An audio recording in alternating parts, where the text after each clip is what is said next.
I have no less than 30-ish minutes before I go to work, and today, before I do it, before I have to go slave away at a job that I don't want to go to, we're going to be watching, for the most part, a full video of League of Legends. I've been seeing arcane cosplays, arcane clips, arcane videos, League of Legends gameplay, this and that and that and this. I've never played the game. I don't know anything about the story. I want to watch Arcane someday. I've heard it's really good. And I know that there's hundreds of characters, but no one really talks about the outside world, the actual universe itself. They talk about the individual characters for the most part. So today, that is what we're going to be doing, learning about the League of Legends universe. Most likely, hopefully. Let's see how this goes, because I'm curious. I wouldn't be doing this if I didn't like the story. And I'm going to go back to the intro, sorry. I definitely watched 10 seconds of the video. I'm sorry, I apologize. I was making sure it was actually the right thing. the two most popular questions I get asked are, is the lore of League of Legends good? Right. To which I say that we have Because the game obviously isn't good. Channel with over 500 videos now. I wouldn't be doing this if I didn't like the story. And I want to read the story, but I don't know where to start. And are there a lot of books like Warhammer? Because I heard that Warhammer has like 400 books. I don't know how long League of Legends been out, but I feel like I've known it, or at least knew of it, for a very long time. That is a very hard question to answer, because quite frankly, you can start anywhere you want. All of so our what is stories this? are written in a way where no matter what what is this website that he's looking on? read, all of the information you need to understand is it in his description or something? For example, if you are interested literally in Ionia, you I will can be read looking about at that any later. champion in any order you want. But some characters talk about certain events more than others. Okay. Some champions like Riven or Master Yi explain the Noxian chemical warfare. No, or no one, blah blah blah blah blah. Yeah, it's funny. Wait. Let me get my words before I start talking gibberish. It's funny that I've actually just recently started reading web novels and manhwa, like what solo leveling is or whatever. So I could totally see myself reading some of this stuff. Totally, I could see myself reading it. I could. The main battle at the Placidium.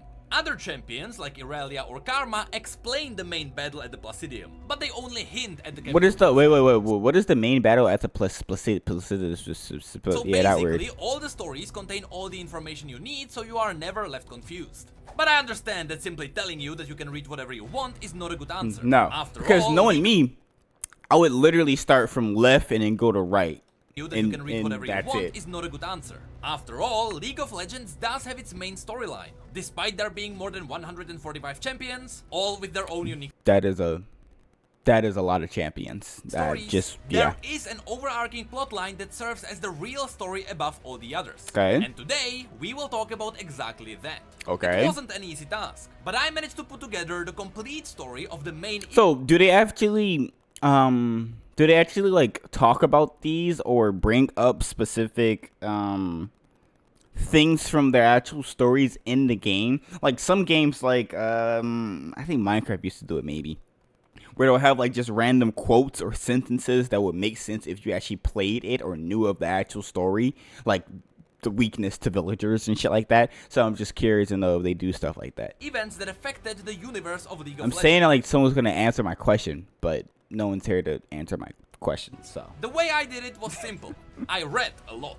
All the information you're about to hear can be found in various stories and champion bios. Okay. But just like you have items. Well, they answer one of my questions. I'm pretty sure if they have champion bios, then that literally helps. Okay. Descriptions or journal logs in other games, League is Okay. also hiding tiny pieces of information in places you wouldn't expect. You can actually get a lot of new hidden information by cross-referencing different champion stories. The way it works is that okay. So I'm assuming, like, he said that all the stories are in their own world and stuff, and they don't necessarily leave stuff out. So that means that like it really is just a overview story, and then every individual character has their own story also. That is really interesting. Now I wonder, do they all live in the exact same time period, or is it like some characters might be like 50 years in the past or 400 years in the future? Like I'm really curious. Other side of the world pointing at different mysteries. But when you realize that they are actually pointing at the same thing, you discover something massive. So with all of that Interesting. said, keep in mind that the story of Runeterra can still get expanded upon. So in the future, some of the things we mentioned here may be already explained and things might be slightly different. Okay. In fact, I would say that about 15% of this video is sourced from those tiny pieces of information. However, what I'm about to show you right now is still the closest thing we can get to covering the entire storyline of League of Legends. But the fact that this video is only 20 minutes and 48 seconds is insane to me. And he spent 2 minutes telling me just the overview of it. So I'm wondering if he cut out a lot of stuff, or is he just really making it super simple? Because like in Warhammer was like 2 hours just for the timeline, and that wasn't even talking about the actual everything. It was just a summary of everything.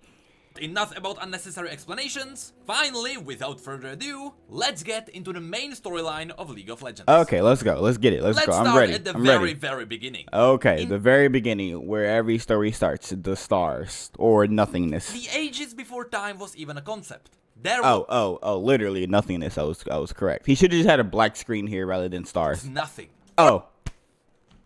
I'm gonna just shut up and watch the video. I'm sorry. Or at least that's what the things inside the nothing thought. You see, since the beginning of time, there were always the Watchers. They are these nightmarish shapeless creatures that drifted in the absolute darkness of the universe. Oh, some Lovecraft stuff. Interesting. The thing is that the universe was so dark and empty, the Watchers themselves didn't even know they existed.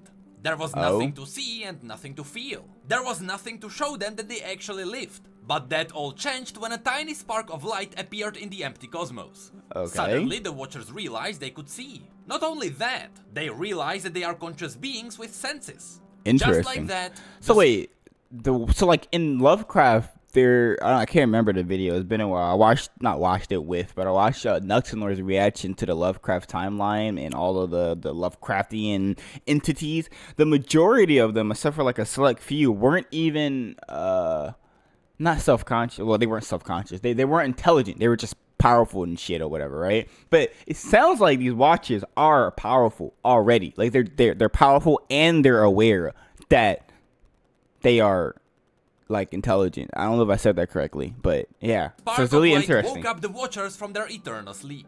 Okay. Naturally, the Watchers were quite annoyed at the tiny spark. Up until now, everything was peaceful and quiet. But this spark was blinding them, and it was ruining their slumber.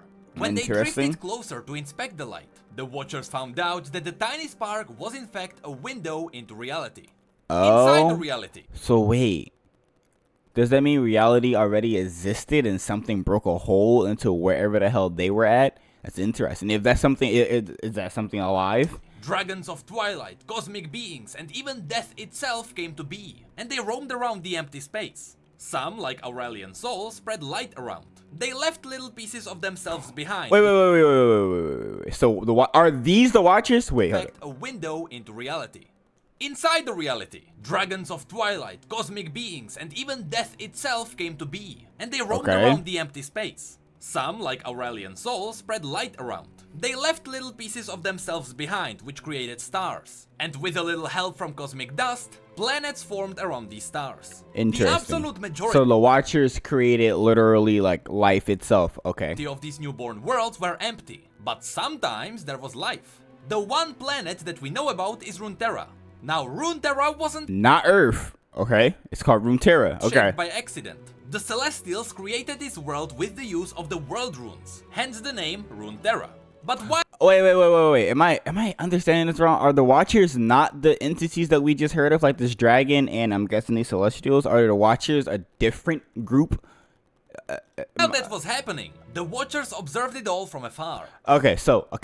That literally answered my question. The Watchers are not a part of the Celestials. The Watchers are not a part of that dragon thing we just saw. The Watchers are just casually peeking into the window. So they're even bigger than the Celestials and stuff. It didn't take long before the Celestial beings became aware of them. They knew that something was overlooking their realm. And they knew it was more powerful than anything in their reality. Now don't take this information for granted. Technically it should be considered a theory. But it is believed that the Celestials created Runeterra to host an army of powerful beings that would defend reality against the Watchers. But like, how could you defend reality against the Watchers who are literally outside of your reality? That's like being on a piece of paper and trying to fight me. You can't even see me technically. I would assume you only see the piece of paper. You know, like what? This was never directly confirmed, but as you'll see from the rest of the story, that is highly likely what happened here. Anyway, the planet was created and the Celestials were paying close attention to its development. This is likely the time when and Celestials are actually like casually like messing around on the planet itself rather than just sitting back and watching stuff happen. Yeah, Volibear and the Seal Sister appeared on Runeterra. It is theorized that the Celestials put them there to terraform the planet. And they put okay, so they weren't just watching and casually like actually, you know, whispering in someone's ear. They were just dropping shit to actually transform the area to the way that they wanted it to be. The only thing that we get confirmed is that according to his legend, Ornn did actually shape the mountains of Freljord. Okay. However, after a mysterious disaster, the world runes that created this world were lost and scattered across the same planet. This is likely the reason why Runeterra is a magical world full of spirits. It is likely because the world runes slowly radiated magic into the surrounding lands. Okay. Millennia passed and life started blooming on Runeterra. First, it was Yordles, animals, and the Vastaya Shirei who started appearing on the ocean floor. Okay, but it makes sense. humans later joined them when they started covering the So this planet is technically Earth in a surface. This was very important to the Celestials. As mortals began emerging, the Celestials started fiddling with their lives. So they were just casually fucking around. Oh god. In fact, according to the Celestials, they had some kind of grand design for the mortals. The story specifically avoids telling us what the design was, but at least we know that living beings had a purpose. The evolution of life wasn't an accident. So they made them with a purpose, and the humans seem to have known the purpose. Like, were they just in contact with the Celestials? Like, it wasn't just a belief thing. They really, like, knew it, guaranteed. Strengthen the relationship between the Celestials and the mortals of Runeterra. The Celestials did two things. First, they created star constellations. These were images that served as messages to guide mortals to their intended purpose. It was an easy way to communicate with them. And second, so they just like doing a little wizardly placed message like with their fingers and shit, and it's going, I need you to build your city next to this mountain so that something 3,000 years later this will happen. The Celestials created Mount That is very cool. That is very cool. I like that. An interesting fact is that the mountain was literally ripped from the ground. It is as if someone pinched the earth and pulled it up. That's why it is much steeper than any other mountain. That is so fucking cool, bro.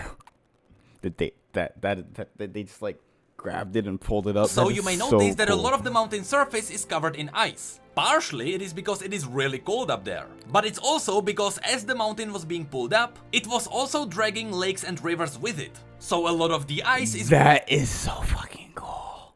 Oh, you can't see the person. Look. That is so fucking cool, dude. That is so cool. Holy shit. Vertically frozen lakes stuck to the mountain. In the end, Mount Targon was a pretty successful invention. So far, because this is a lot of information in 4 minutes, because the first 2 minutes was just telling the story. First, there is a main story in League of Legends. The whole main story is, well, he's still explaining it, but for the most part, Celestials, the gods, or whatever, on or in the actual universe, they know that they're being watched by something even greater than them on an entire different plane or whatever, and they basically helped mortals and humans and whatever, and I'm assuming gonna give them powers to fight the Celestials, or at least protect themselves from the Celestials. But served as a beacon of godly light and magic that attracted beings from all over the world. The more advanced mortals even formed their own civilization around its peak, which gave them a deeper connection with the celestial realm. And after some time, few of the most trusted individuals were elevated by the Celestials, specifically by the celestial aspects, creating the very first ascended beings. Ascended beings and celestial aspects. The Celestials weren't the only ones who were strengthening their control over the life on Runeterra. The Watchers were doing the same. The Watchers can interact? I thought they were just watching.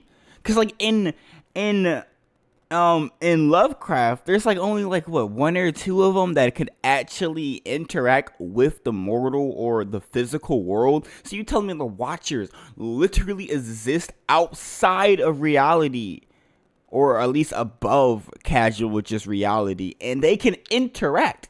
What the hell? We're carefully poking holes into reality, gathering any information about what the reality is, and more specifically, how can they get rid of it. The Celestials notice these holes in realities that we know as void rifts, and they quickly move to the next stage of controlling Runeterra. Now it was about this. So wait, the Watchers, when they get rid of reality? Because I guess to them, it would be like a net just flying around them and it's annoying them. But to us, it's our entire life and reality. So technically, the Watchers are the bad guys in our eyes because we don't even understand them, right? We can't understand them. But the Celestials are helping us to fight against the bad. Interesting. This time when Aurelian Sol flew by and he noticed how much the life on Runeterra bloomed. And when he got closer, he noticed that all the tiny mortals looked up at him, and they worshipped him. Now this Aurelian didn't mind at all, and he often came back to visit Runeterra between his journeys into the dark. At one point, the mortal community up on the mountain, who were now— Wait, the journeys into the dark. So is this dragon thing, was he one of the Watchers? No, right? He was a Celestial, I'm assuming. I'm confused with the dragon thing. I don't think I heard the part where he was talking about the dragon. Known as the Targonians, offered Aurelian Sol a crown. Aurelian of course appreciated the gesture of gratitude, and he happily put it on. But as he did that, he willingly chained himself to the planet, because—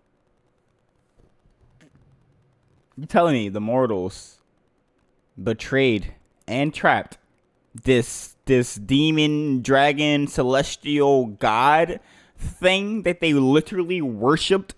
They trapped them. They made something that could trap this guy. Are you freaking serious? Was the crown bound Aurelian to the will of the ascended Targonians. Aurelian Sol was now enslaved. We don't really know if it was just the Targonians who did this on their own, or if it was a plan of the celestial beings to enslave Aurelian Sol. But either way, the reason why Aurelian Sol was enslaved was because he was powerful enough to seal the void rifts. He was an effective weapon against the grand enemy. Aurelian had a massive ego. Oh, so wait. That means that he's not one of the Watchers, right? He's not one of the Watchers. I mean, he just has powerful as a Watcher, maybe? And he couldn't care less about the lives of mortals. So that's why he had to be forced to properly help the reality. At this point, the Watchers were at their limits. They wanted to learn more about Runeterra, but they were massive, and the rifts were tiny. The Watchers simply couldn't fit through. But it didn't take them— You tell me they couldn't just pull reality open? Just like some blankets or some shit? Or blinds, you know? too long to figure out that all they needed to do was to reach a mortal being and control it. If they corrupted something and sent it out, they could use it as a spy. So the way the Watchers gathered more information— But okay, wait, I get that they're too big to fit through the rifts, but like, if they're so damn powerful, I feel like they could have done anything else, right? They could have put so many void rifts that they could just jump right through or something, I'm assuming, but— more effectively, was by sending out horribly morphed beings to devour other beings and gather their information. The reason why information— Oh, so these guys— So like, if I was a human being, I would see the Watchers as evil also, because they're just sending literal demons out to just eat my ass, you know? Like, literally eat my ass, not in a good way. Is so important to In the Watchers a bad is because they could way. easily use it as a weapon against Runeterra. The more they learn about how living beings are constructed, and what living beings are the strongest, the more powerful voidborn creatures they can create and release through the rifts. But see, no, this literally sounds like the aliens in Warhammer, the ones that always come and attack humanity, and they're always stronger because they're like insects or some shit, but they're always stronger and stronger the more they come back. This sounds like a being you just can't beat, no matter how smart or strong you think you are. It's not possible. You're not winning But against the Watchers realize that deconstructing and recreating beings is not the only way to win this war. Interesting. Up in Freljord, they were playing a different game. Okay. They managed to slowly corrupt the mind of an individual that almost doomed the entire planet. Okay. Of course, we're talking about Lysandra. Lysandra was one of the three sisters that ruled Freljord, the second most powerful region at that time, right after Targon. The three sisters were Lysandra, Sorilda, and Avarosa, and all of them were drawn to celestial magic. Sorilda wanted to command the celestial heavens, but for her arrogance, she lost her voice to the first twilight. That's what you get. Avarosa witnessed the twisting dark overlooking the world, and she was deafened by its complete emptiness. And Lysandra disrespected the wild magic of Runeterra, and as her punishment, she was blinded by Volibear. Together, one blind, one deaf, and one mute, the three sisters ruled Freljord. Since she was blind, Lysandra had to rely on her hearing and delving into dreams. This meant that over time her hearing was so good she could hear what others could not. Voices that echoed through the fabric of reality. Unfortunately, what she didn't know is that it was the Watchers who stole it. Oh, shit. Oh, shit. She probably heard it, assumed that it was like some crazy god trying to give her power or tell her about whatever in reality. And the fact that no one else can hear it, she thought she was special. And they used that against her. Hey, look. I'm not evil or nothing. But I'm on the Watcher side. I'm just saying. Grabbed at her. Years passed and Lysandra now fully trusted the Watchers. But she didn't dare tell her sisters about them. In secret, Lysandra even struck a deal. Yeah, she probably thought she was special because she's the only one that could hear it. With the Watchers. The Watchers would give her people near immortality. This power of immortality is what created the Iceborn, who are basically Freljordians touched by the power of the Void. And in return, all the Watchers wanted was a safe place to rest when they visit their world. To Lysandra, this was an offering she couldn't decline. And so she accepted the terms on her sister's See, that makes that sounds like a really simple and good deal. I would accept it too. behalf. Breaking the damn devil into Earth, literally. Okay, I wouldn't do that, but More years later, when the Freljord was ready for the Watchers, without a warning, they started emerging from the abyss, revealing Lysandra's hidden allegiance. Unfortunately, their horrible twisted forms were not what Lysandra expected, and she realized the grave mistake she had made. But like, her people got immortality and stuff. I feel like it's a win-win, man. They invited the end itself to their world. At this point, Lysandra had two options. Let the world be consumed, or sacrifice everything she had ever had. And so, using her Iceborn powers, Lysandra managed to freeze everything and everyone who was present, killing Sarilda and Avarosa in the process. This is how a couple of Watchers got frozen in the Howling Abyss, while the rest escaped.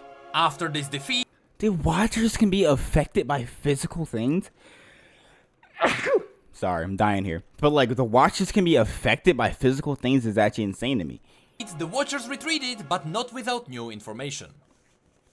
Many decades later, on the other side of the world, the war against the Void took another turn. Even though Targon had Aurelian's soul under their control, and they dealt with all the easily accessible rifts, sometimes they had to deal with smaller tears in reality that couldn't be accessed by a massive celestial dragon. That's why the Celestials had to nudge mortals to start a new empire. This time, more to the east. Under the guidance of the Celestials, the new Shuriman Empire began constructing a massive disc in... You know, it's funny that I'm watching all of this, right? And I'm trying my very best to digest all of it. And it's only been 11 minutes in the video, and I'm...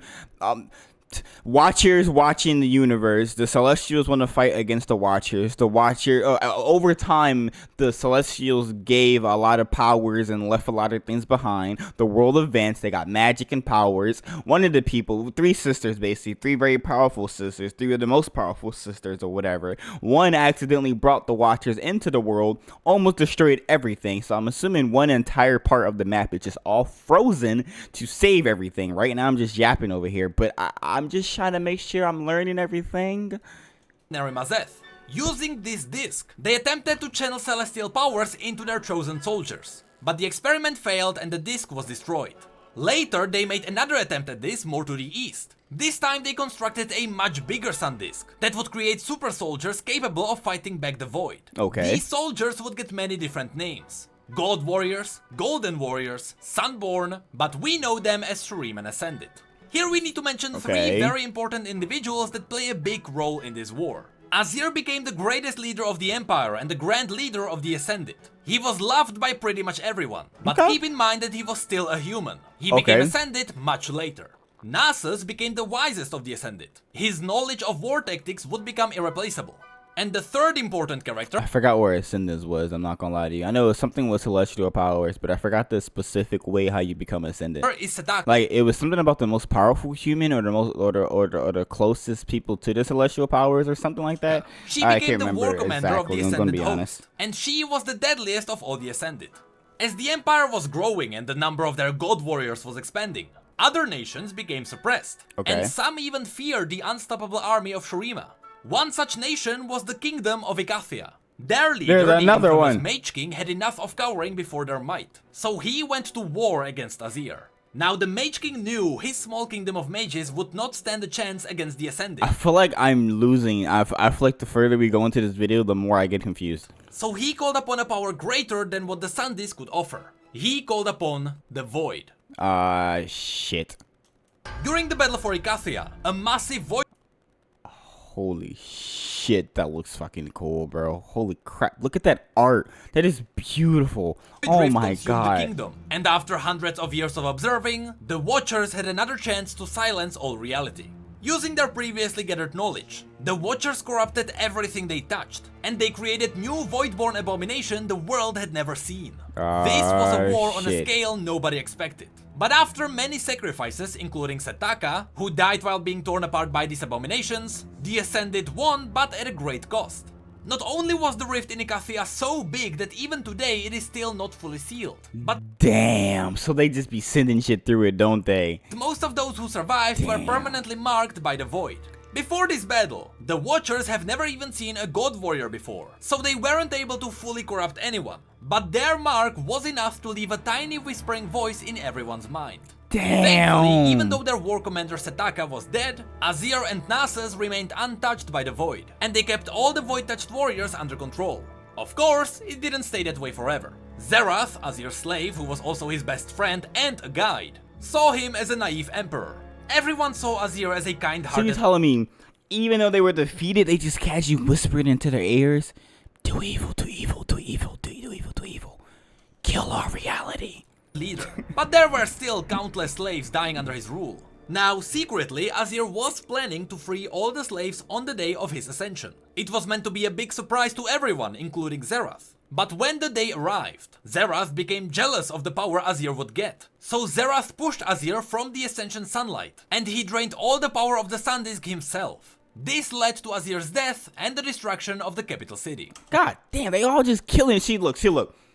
The Celestials, maybe they should not have given these motherfuckers power, because you know what humans do? They fight over power, and that's exactly what they're doing, it would seem. But what's worse? Fighting over power and trying to get more power. That's what the damn sister did by bringing the damn one Watcher into reality. This dude wants to be more powerful, and he took down an entire kingdom. Like, come on. It also left all the Void-touched Ascended without a leader to keep them under control. The only one who could do something about this was Nasus. He was wise, but more importantly, he was not touched by the void. However, keeping so many corrupted Ascended in line was an impossible task even for him. That makes sense, yeah. It was so dangerous, Nasus had to go into hiding.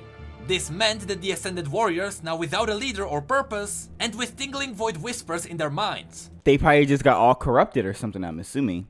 Went absolutely insane. That makes sense. Instead of being seen as godly beings, they're like demons or something. They probably even like eventually was able to control it, but they were being like they had prejudice against them and racism, I'm assuming. That slowly turned into brutal warlords. They fought each other, sometimes to gain more power, sometimes to settle their differences. Eventually, they figured out how to control the whispers in their mind, and they created a brand new kind of magic.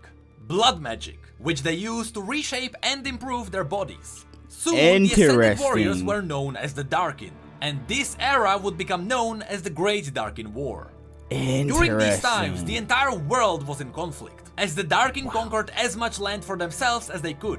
While all of this was happening, the Celestials watched it all. Their warriors who were supposed to fight back the Void were now fighting each other, and they were more— Yeah, see, I'm not gonna lie to you. I understand the Celestials were trying to save reality and stuff, but like, isn't this just one planet?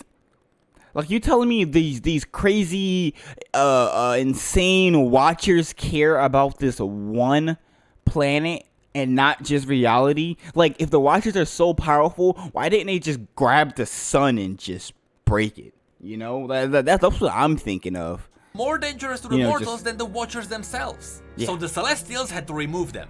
The simplest way to do so was to send the aspect of Twilight to Shurima. There she would teach mortals how to seal the Darkin inside their weapons. It took a couple of years, but in the end, the surviving Shurimans together with the Targonian aspect sealed all the remaining Darkin. And finally, the world saw peace again. For a while anyway. If we look back at what just happened, this entire Shuriman experiment was a massive loss for the Celestials. They wanted to have an army to fight the Void, but instead they ended up with the biggest Void Rift they have ever seen. So the Celestials needed an entirely new plan. But before they could figure something out, mortals took their fate into their own hands. Oh shit. Possibly in the worst way imaginable. Ah shit. You see, now that the Darkin were gone and the world was left in utter ruins, even the simplest man could become a king by simply scavenging whatever he could. And that's exactly what came next. the Age of Men.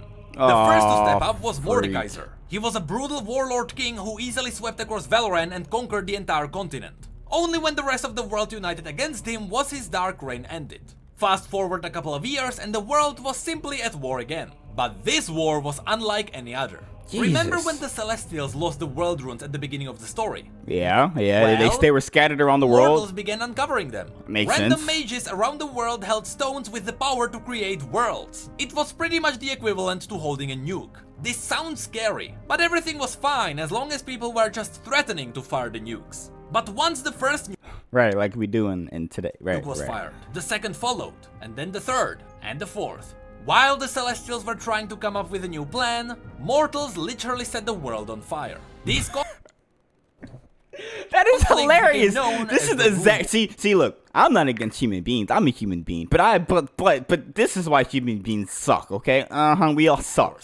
Sometimes there's some Celestials shit managed even to we calm would do. down some of the conflicts. Usually this was done with the help of the Targonian aspects, or with the help of Bard. Bard is a Celestial who specifically comes down on Runeterra to take powerful magical items away from mortals, just so they wouldn't use them in another war.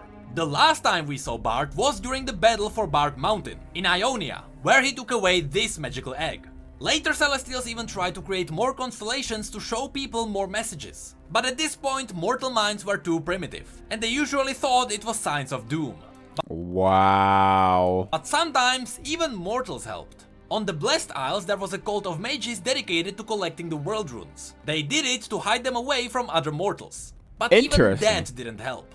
In the end, during this era, the most powerful nations were wiped out. In the east, only Noxus remained, after they wiped out their neighbors. Yes, this circle you see here is actually a crater. There was supposed to be another nation here. Oh shit. And in the west, Demacia was built as a purely anti-magic nation. We know that there are a couple of nations between them. For example, the Arbormar Kingdom. But we don't know much else. This is where the modern lore of League of Legends begins.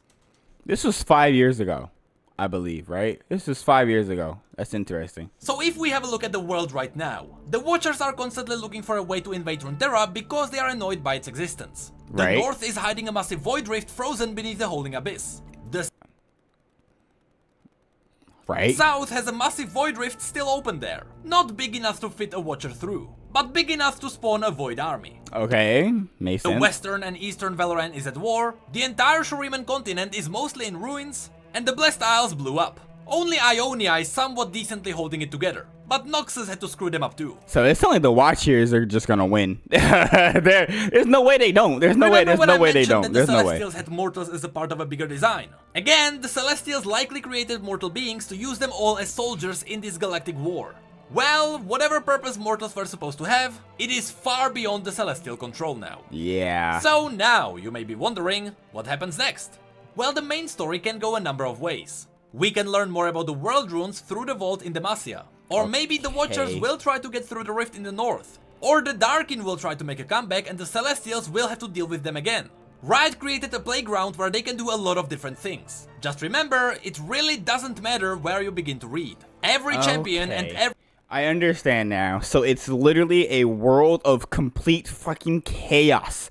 Anything can happen. Anything has happened. Celestials have their hands in every little thing. They think they're helping, but at this point, mortals are just beyond their control, even though they're the ones that basically created them. The Watchers are annoyed with life and everything around them, and that's a really interesting story for League of Legends. I'm gonna give this guy a sub. Definitely give him a sub also. His name is Nakrit. Whatever, how you pronounce that. Yeah, I like this video. Give him a like. Yeah, nice video. I do have to go to work though. I just want to do a quick video for League of Legends and everything, but you know, I gotta go to work. So thank you for watching. If you did like this video and want me to deep dive into any specific characters, because I will probably be watching Arcane regardless, because I heard it was good. But if you want me to deep dive into any other League of Legends things, just let me know. And yeah.